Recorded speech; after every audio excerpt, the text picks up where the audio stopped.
Nous passons au Fist of Blade Single GT, donc 34 joueurs, 6 rondes. Alors, le Shodown, nous sommes sur la mission Descendil et on a Necron contre Tyrannide. Donc du côté Necron, on est sur un éternel expansionniste, on a donc un détachement Outrider, ok, ça change, en général on est sur de l'avant-garde ou alors du bataillon, voire de la patrouille surtout. Donc on a le Technomancer avec sa cape, il a mis le Crypto Geometric Adjuster en Arcana, donc en amélioration du personnage, il a le voile des ténèbres. En élite on a 5 Scorpec Destroyer, en attaque rapide nous retrouvons 2 unités de 3 Canoptech Scarab Swarm, 2 unités de 5 Canoptech Vrace, 2 unités de 3 Ophidian Destroyer, et en soutien on a un Locust lourd en Ghost Destructeur. En suprême commande détachement on a le Silent King classique, et la patrouille on a en QG un Catacombe commande barge, avec le Voltaic Staff et l'Enduring Wheel. En troupe on a une unité d'Immortel. En élite on retrouve un Transcendent Ctan, donc c'est juste l'écharde de Ctan classique quoi, avec le Transdimensional Thunderbolt, le Sky of Falling Star et le Cosmic Tyran.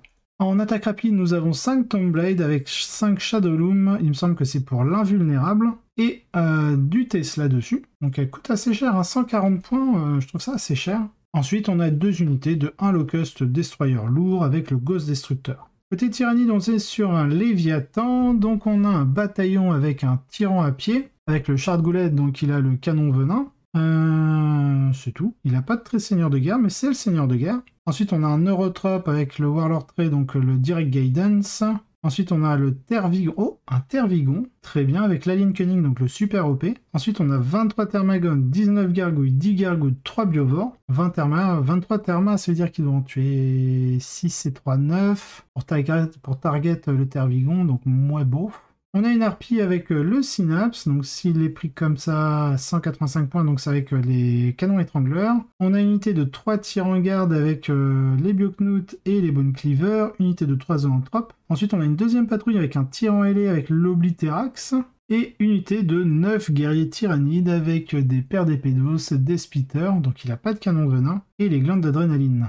Il est surprenant de constater que nous n'avons pas eu beaucoup d'occasion de voir ce match dans les épreuves de force. Bien que ces deux factions se soient très bien débrouillées dans Nephilim, sur le papier, ce match semble assez solide pour les tyrannides. Pas nécessairement un coup d'éclat. Mais ils ont quelques outils particulièrement utiles pour perturber ce que les Nécrons veulent faire. La grande unité de guerriers est une énorme plaie pour les Nécrons, car s'ils utilisent le Nexus Rush pour garder la sauvegarde d'invulnérabilité en permanence en plus du transhuman, il n'y a vraiment rien dans cette liste de Nécrons qui soit sûr de se frotter à eux. J'ai connu le frisson de voir une unité de Scorpec lourdement buffée rebondir sur des guerriers léviathans, et je ne le recommande pas. Le Tervigon avec Alien Cunning est également très utile ici, car cela signifie qu'il doit soit mourir, soit que plusieurs unités Nécrons doivent s'y frotter pour retourner un objectif hors de son contrôle. Enfin, l'unité Biovore va être une énorme plaie punissant les Nécrons pour avoir essayé de suivre leur plan A, sans que beaucoup, à part peut-être quelques Vrace très sournois, puissent les arrêter. Les Nécrons ont toujours de gros avantages de pouvoir marquer des points très tôt. Les Tyrannides ont un jeu secondaire plutôt plus difficile.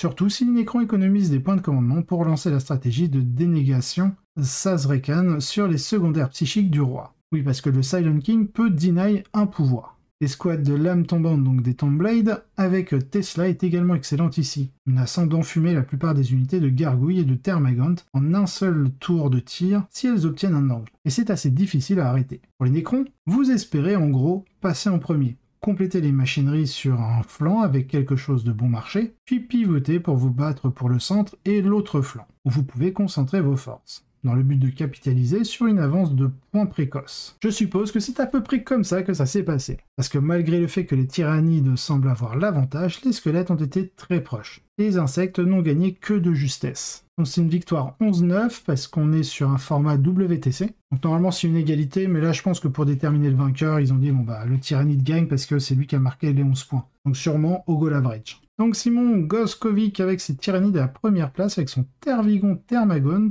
Alors, ce qui est intéressant c'est l'Alien Cunning sur le Tervigon. Le Tervigon rusé des aliens, donc avec l'Alien Cunning, est une technologie très intéressante qui, combinée aux gargouilles, qui peuvent utiliser leur stratégie défensive en mêlée, offre à cette liste de nombreux moyens de mettre la main sur les objectifs si l'adversaire est à court de puissance de feu anti-horde. Parfois, il vous manquera probablement une deuxième grosse unité de guerriers pour bloquer quelqu'un.